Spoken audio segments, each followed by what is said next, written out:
नमस्कार। अपना प्रदेश उत्तर प्रदेश उत्तराखंड देख रहे हैं आप। मैं हूं आपके साथ पूजा मोहन पांडे। बुलेटिन की शुरुआत करते हुए सबसे पहले आपको बताएं, स्थानीय निकाय क्षेत्र के प्रतिनिधि विधान परिषद की 27 सीटों पर कल मतदान होना है। वैसे तो 35 निर्वाचन क्षेत्र की कुल 36 सीटों पर चुनाव की घोषणा हुई थी, लेकिन 9 सीटों पर पहले से ही बीजेपी के प्रत्याशी निर्विरोध जीत हासिल कर चुके हैं। ऐसे निर्वाचन क्षेत्रों में उनके अलावा अन्य किसी पार्टी का कैंडिडेट है ही नहीं, इसलिए उनका निर्विरोध चयन हो चुका है।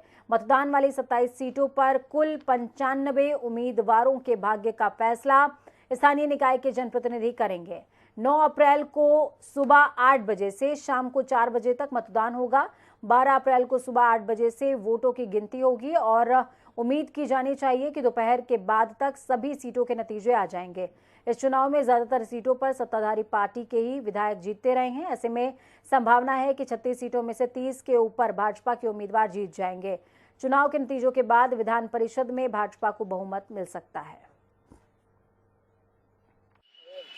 9 अप्रैल को पूरे उत्तर प्रदेश में विधान परिषद चुनाव को लेकर मतदान होना है। ऐसे में सुरक्षा व्यवस्था का खास बंदोबस्त किया गया है। शासन प्रशासन पूरी तरीके से मजबूत नजर आ रही है और सख्त नजर आ रही है, क्योंकि ऐसा पहली बार होगा विधान परिषद के चुनाव में जो केंद्र की ओर से 50 अर्धसैनिक बल की कंपनियां यहां पे तैनात की जाएंगी, क्योंकि राज्य सरकार हो या पुलिस प्रशासन हो, उसकी ओर से केंद्र सरकार की ओर से मांग किया गया था कि यहाँ अराजक तत्वों के द्वारा हिंसा की जा सकती है या फिर दूसरी ओर गड़बड़ी किसी तरह के रोकने के लिए हमें इस फोर्स की जरूरत है। हालांकि लखनऊ के जब हमने डीजीपी मुख्यालय के एक अधिकारी से बात की तो उनका साफ तौर पे कहना था कि अब तक जो विधान परिषद के चुनाव होते आए हैं वो स्थानीय पुलिस या जिला फोर्स के सहयोग से संपन्न कराते रहे हैं, लेकिन ऐसा पहली बार होगा जब अर्धसैनिक बल तैनात होगा, क्योंकि हमने केंद्र सरकार से इसे लेकर अनुरोध किया था, जो अनुरोध को हमारी केंद्र सरकार ने माना और हमें 50 अर्धसैनिक बल कंपनियां हमें उपलब्ध कराया है। फिलहाल आपको बता दूं कि उत्तर प्रदेश की राजनीति में इस समय सरगर्मियां तेज है।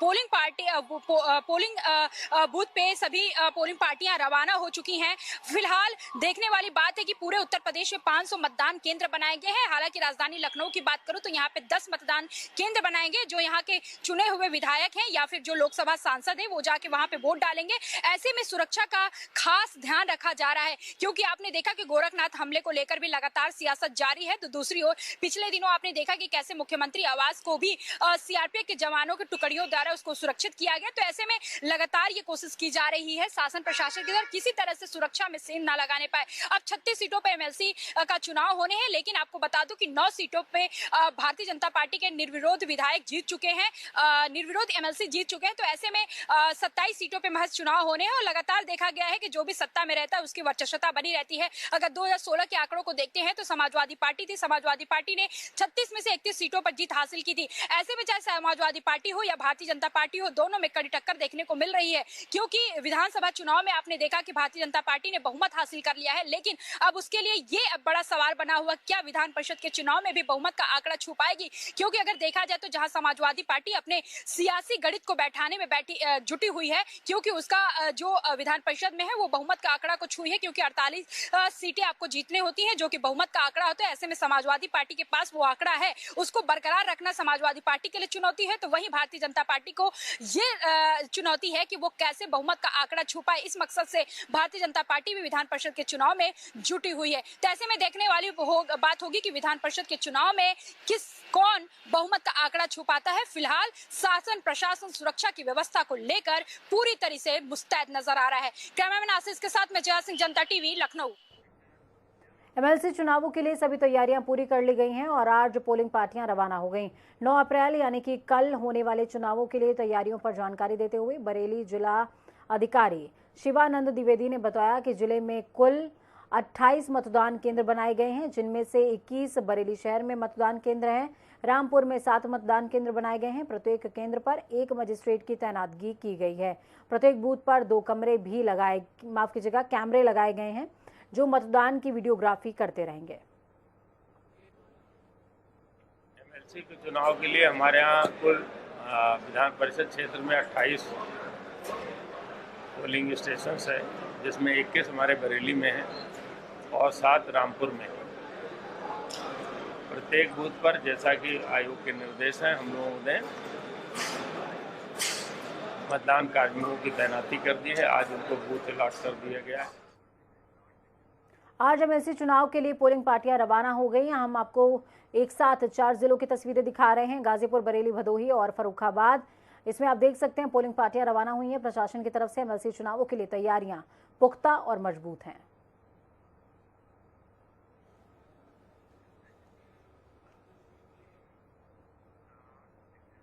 वाराणसी में भी गर्मी का सितम जारी है।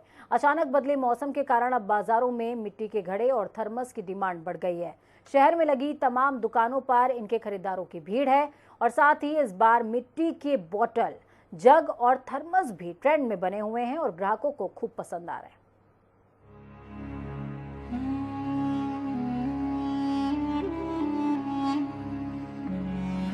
वाराणसी में गर्मी का सितम जारी है। आसमान से बरसती आग ने अप्रैल के महीने में ही लोगों को मई का एहसास करवा दिया है। वाराणसी में अचानक बदले मौसम के कारण अब बाजारों में देसी फ्रिज यानी कि मिट्टी के घड़े और थर्मस की डिमांड बढ़ गई है। शहर में लगी तमाम दुकानों पर इनके खरीदारों की भीड़ है और लोग गर्मी में फ्रिज के बजाय इन मिट्टी के बर्तनों की खरीदारी कर रहे हैं। बाजार में मिट्टी के बर्तनों की बढ़ती डिमांड देखकर कुम्हार भी अलग अलग तरह के डिजाइनर सुराही और घड़े तैयार कर रहे हैं। इसके साथ ही इस बार मिट्टी के बोतल, जग और थर्मस भी ग्राहकों को खूब पसंद आ रहे हैं। बात यदि इनकी कीमतों की करें तो 50 रुपए से लेकर 500 रुपए तक के मिट्टी के घड़े बिक रहे हैं। मिट्टी के बर्तन तैयार करने वालों ने बताया कि इस बार नए और डिजाइनर मिट्टी के बर्तनों की सबसे ज्यादा डिमांड है और कोरोना के बाद लोगों का रुझान भी इस तरफ ज्यादा बढ़ गया है। वहीं इन बर्तनों की खरीदारी करने वालों ने बताया कि इन मिट्टी के घड़ों में पानी फ्रिज जैसा ठंडा होता है और सेहत के लिए काफी फायदेमंद है। इसका पानी बहुत हेल्दी होता है, फ्रिज के पानी से भी बहुत ज़्यादा हेल्दी है।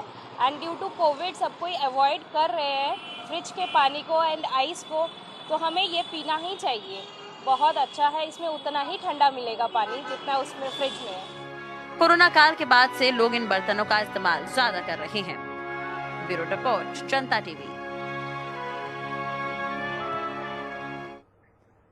मुख्यमंत्री योगी आदित्यनाथ ने गरीबों के मकान और दुकानों पर बुलडोजर नहीं चलाने के निर्देश जारी किए हैं।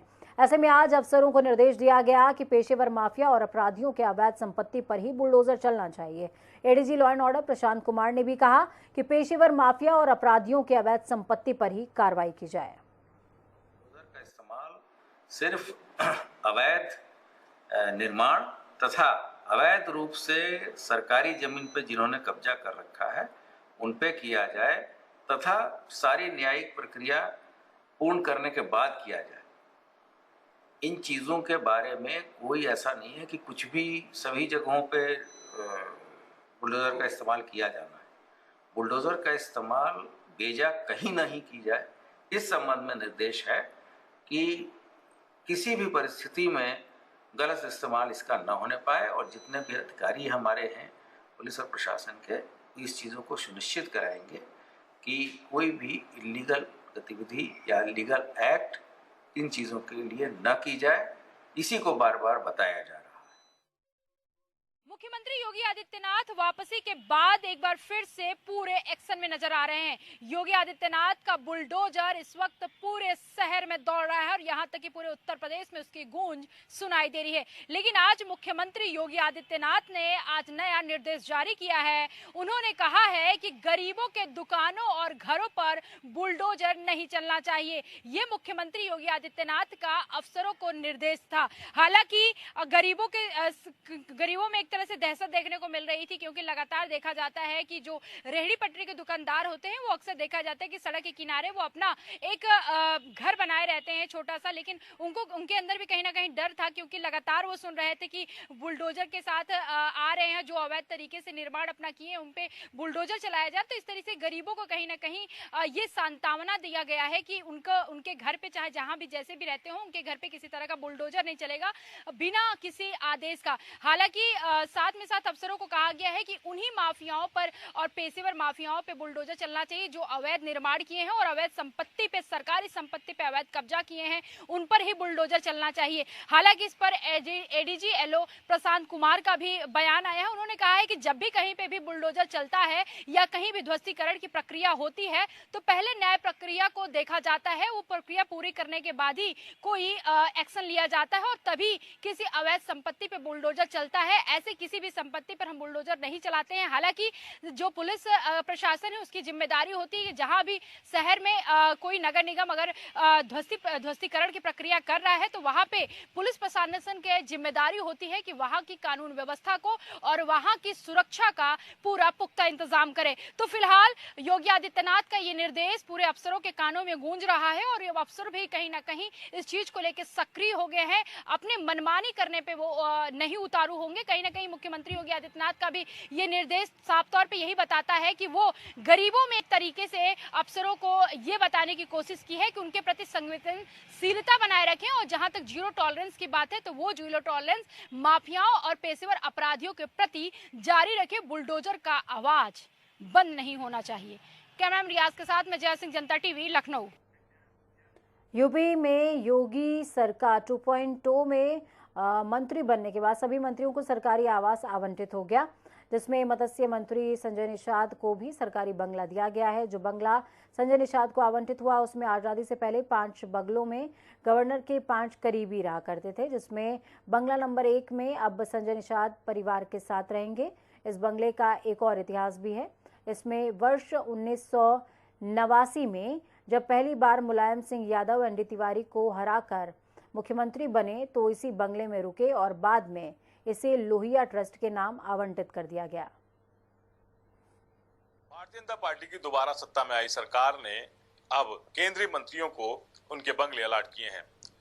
मत्स्य विभाग के कैबिनेट मंत्री संजय निषाद जो सहयोगी दल हैं भारतीय जनता पार्टी के, उन्हें पहले एक मकान अलॉट किया गया, लेकिन उन्होंने अर्जी देकर अब इस एक विक्रमादित्य को अपना नाम अलॉट कराया है।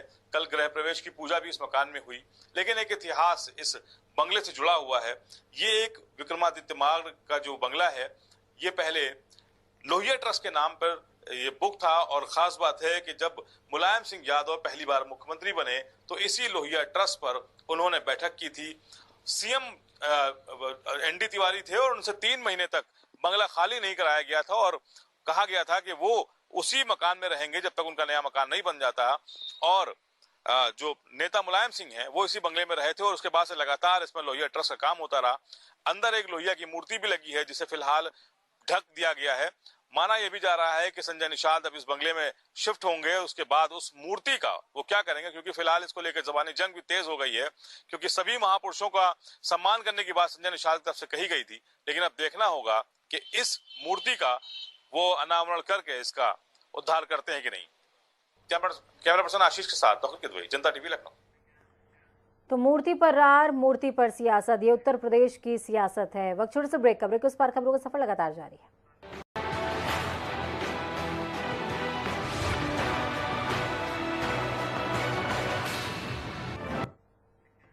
उत्तर प्रदेश के सीतापुर जिले में हेट स्पीच का मामला सामने आया। वायरल वीडियो जिले के खैराबादी स्थित बड़ी संगत के महंत बजरंग मुनि दास का है। इसमें बजरंग मुनि दास समुदाय विशेष की महिलाओं के प्रति अमर्यादित भाषा का इस्तेमाल कर रहे हैं। जानकारी के मुताबिक वायरल वीडियो 2 अप्रैल का बताया जा रहा है। बजरंग मुनि का ये हेट स्पीच नव संवत्सर के दौरान निकाले गए जुलूस का है। अब पुलिस ने बजरंग मुनि के खिलाफ एफआईआर दर्ज कर ली है। वायरल वीडियो में महंत समुदाय विशेष की महिलाओं और बेटियों को घर से निकालकर रेप करने की बात कर रहे हैं। वहीं बयान सामने आने के बाद पुलिस ने मामले का संज्ञान लेते हुए एफआईआर भी दर्ज कर ली है।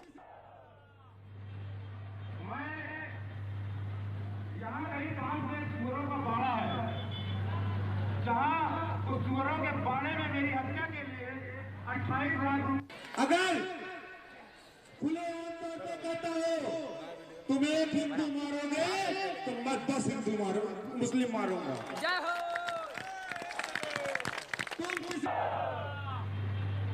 मैं यहाँ कहीं काम से सीएम योगी ने आदेश दिया है कि गरीबों की झोपड़ियों पर बुलडोजर नहीं चलेगा, लेकिन माफियाओं के अवैध निर्माण नहीं झेले जाएंगे। उत्तर प्रदेश में एक बार फिर अवैध निर्माण पर यूपी सरकार का बुलडोजर चला। बाराबंकी जिले में नवाबगंज एसडीएम सुमित यादव ने मानकों को दरकिनार करते हुए 2 अवैध प्लॉटिंग पर बुलडोजर चलवा दिया। ये कार्रवाई सदर तहसील क्षेत्र के गदिया गांव में हुई, जहां पर भूमाफियाओं की तरफ से बिना नक्शा और लेआउट पास कराए अवैध प्लॉटिंग और निर्माण कराया जा रहा था। इन स्थानों पर डेवलपर्स की ओर से की जा रही प्लॉटिंग को कई बार नोटिस भेजा गया, नक्शा पास कराने को कहा गया, लेकिन डेवलपर्स ने इस तरफ कोई ध्यान नहीं दिया, जिसके बाद नवाबगंज प्रशासन ने बुलडोजर चलवाकर इन दोनों प्लॉटिंग पर ध्वस्तीकरण की जो कार्रवाई है उसको अमल में लाया। आज 7 अप्रैल 2022 को बाराबंकी जनपद की नवाबगंज तहसील के अंतर्गत 2 भूमाफियाओं के द्वारा जो अवैध रूप से बिना मानचित्र स्वीकृत कराए प्लॉटिंग की जा रही थी, उसको राजस्व और पुलिस की संयुक्त टीम भेजकर ध्वस्त करा दिया गया है। गत सप्ताह भी 4 ऐसे अवैध प्लॉटिंग को ध्वस्त कराया गया था और ये अभियान निरंतर आगे भी चलता रहेगा। अगली खबर गोंडा जिले से, जहां पर आसाराम आश्रम के अंदर खड़ी एक कार में युवती का शव मिलने से सनसनी फैल गई। बताया जा रहा है कि युवती बीते 4 दिनों से लापता थी। शहर कोतवाली क्षेत्र के बेमौर गांव के पास आसाराम आश्रम है। सूचना मिलने पर मौके पर पहुंची पुलिस जांच पड़ताल में जुटी हुई है। पुलिस ने युवती के शव को कब्जे में लेकर पोस्टमार्टम के लिए भेज दिया। साथ ही पुलिस आश्रम के कर्मचारियों से भी पूछताछ कर रही है। पुलिस ने हत्या के बाद शव को छुपाने की आशंका जाहिर करी। पुलिस और फॉरेंसिक टीम आश्रम और गाड़ी की जांच कर रही है। बताया ये भी जा रहा है कि ये लड़की अपने घर से 4 दिन पहले गायब हो गई थी, जिसका शव आसाराम बापू के आश्रम में कई दिनों से खड़ी कार में मिला है।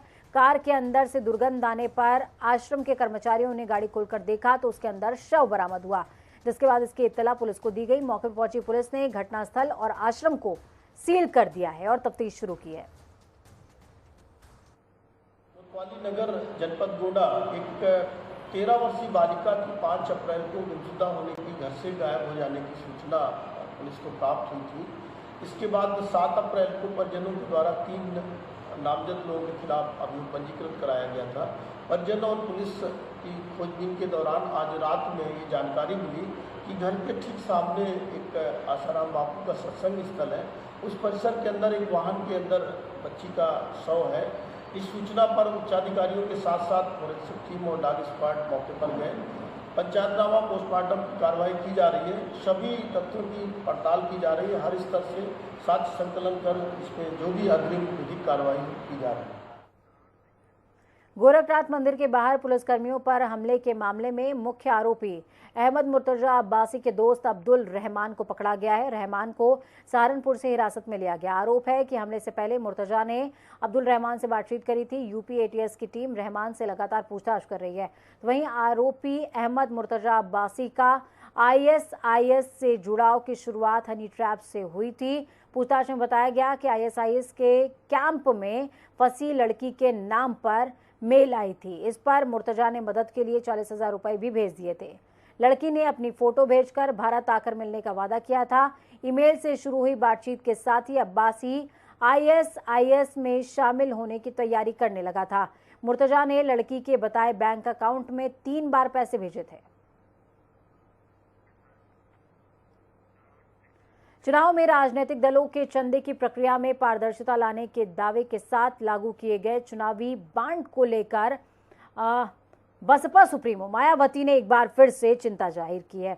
इसके साथ ही उन्होंने सुप्रीम कोर्ट में इसकी सुनवाई की शुरुआत होने को लेकर उम्मीद भी जाहिर करी। मायावती ने कहा कि चुनावी बॉन्ड से धन बल के खेल को जहां हवा मिल रही है। मायावती ने एक ट्वीट करते हुए लिखा कि कॉर्पोरेट जगत और धन्ना सेठों के धनबल के प्रभाव ने देश में चुनावी संघर्षों में गहरी अनैतिकता और असमानता की खाई ला दी है। इसके साथ ही लेवल प्लेइंग फील्ड खत्म करके यहां लोकतंत्र और लोगों को बहुत उपहास बनाया हुआ है। गुप्त चुनावी बॉन्ड स्कीम से इस धनबल के खेल को और भी ज्यादा हवा मिल रही है।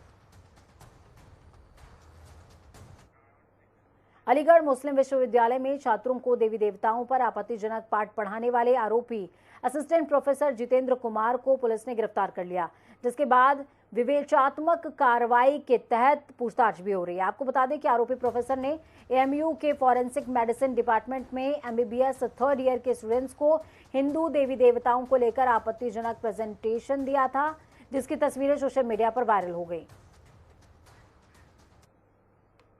में लेते हुए डॉक्टर जितेंद्र कुमार जो असिस्टेंट प्रोफेसर है department of forensic medicine JN medical college में, उनको अंडर सस्पेंशन रख दिया टिल पेंडिंग इंक्वायरी। और आगे का एक्शन अगर कोई होगा तो उनके जो जवाब आएंगे, जो शो कॉज नोटिस इशू करा अलीगढ़ मुस्लिम यूनिवर्सिटी ने, वो देखिए, हम आपको बताते कि ज़ीरो टॉलरेंस है, राइट, अलीगढ़ मुस्लिम में। और एक शैक्षणिक संस्था की एक जो जिम्मेदारी होती है वो ये होती है कि बच्चों के, स्टूडेंट्स के एनर्जी को सिंक्रोनाइज करके देश निर्माण में काम करें। जवाहरलाल नेहरू मेडिकल कॉलेज के assistant professor doctor Jitendra Kumar द्वारा अपनी क्लास के दौरान दिखाई गई आपत्तिजनक पीपीटी के संबंध में थाना सिविल लाइंस पर अभियोग पंजीकृत किया गया था। विवेचनात्मक कार्रवाई को आगे बढ़ाते हुए उपरोक्त प्रकरण में प्रोफेसर से गहन पूछताछ हेतु आज से बुलाया गया था। प्रोफेसर को नोटिस शामिल कराया गया है। विवेचनात्मक कार्रवाई प्रचलित है। रुड़की पहुंचे प्रदेश के मुख्यमंत्री पुष्कर सिंह धामी सबसे पहले भाजपा विधायक प्रदीप बत्रा के आवास पहुंचे, जहां उन्होंने विधायक के तमाम जो लोग हैं उनसे मुलाकात करी है। कार्यकर्ताओं ने उनका जोरदार स्वागत भी इस दौरान किया। इस दौरान मुख्यमंत्री ने भाजपा विधायक प्रदीप बत्रा के आवास पर कन्याओं का पूजन भी किया। इतना ही नहीं, भारी भीड़ को देखते हुए सुरक्षा के कड़े इंतजाम। उत्तराखंड सरकार ने प्रदेश के कई जेलों में बंद 175 कैदियों की रिहाई का फैसला लिया है। आदेश मिलने के बाद हरिद्वार जेल से भी 63 कैदियों की रिहाई की गई। ये सब कैदी अलग अलग मामलों में आजीवन कारावास की सजा काट रहे थे। जेल से रिहा हुए कैदी सजा माफी पर भावुक नजर आए, तो वहीं दूसरी ओर इनके साथी कैदियों में खुशी का ठिकाना नहीं रहा। अपने साथी कैदियों की रिहाई की खुशी में जेल में बंद कैदियों ने जमकर डांस किया, तो वहीं रिहा हुए कैदियों ने अपनी गलतियों पर पछतावा दिखाते हुए नए सिरे से जीवन की शुरुआत करने की बात कही है। 22 साल के बाद पहला जन्म तो जाने अनजाने में कैसे हुआ होगा, लेकिन ये हमको नया जीवन मिला है और इसको नया जीवन प्रदान करने में हमारी सबसे भूमिका रही है हमारे साहब की, जिन्होंने हम लोगों के रास्ता दिखाया और इस पर चलने का हमें प्रेरणा दी। अन्य हम जाने के अंधेरे में भटक रहे थे 22 साल से। अब क्या और मैं यही दुआ करूंगा सब बंदी भाइयों से बाहर भी जाकर कि पुण्य अपराध की ओर ना जाए, ना ही एक बुरा समय किसी का सहयोगी रहा। अच्छे समय सोचे, अच्छा खाएं, अच्छा पहने। हमें अधीक्षक साहब का बहुत बड़ा अभिनंदन, स्वागत करते हैं। और सर मुझे 19 साल 8 महीने हो गए सर। अब कैसा लग रहा है आप यहाँ से रिहा होने जा रहे हैं? रिहा हो रहा सर, ये है कि अपने जाके अपने बच्चों पे जरा सर हिल मिल जाएंगे सर। और हम ये सोचते हैं सब भाइयों से मेरे ये हाथ जोड़ कर विनती है, अपनी शांति जिंदगी जिए। वक्त यहाँ पर छोटे से ब्रेक का। ब्रेक के उस पार खबरों का सफर लगातार जारी रहेगा। बने रहिए जनता टीवी के साथ। हमारी ये कामना है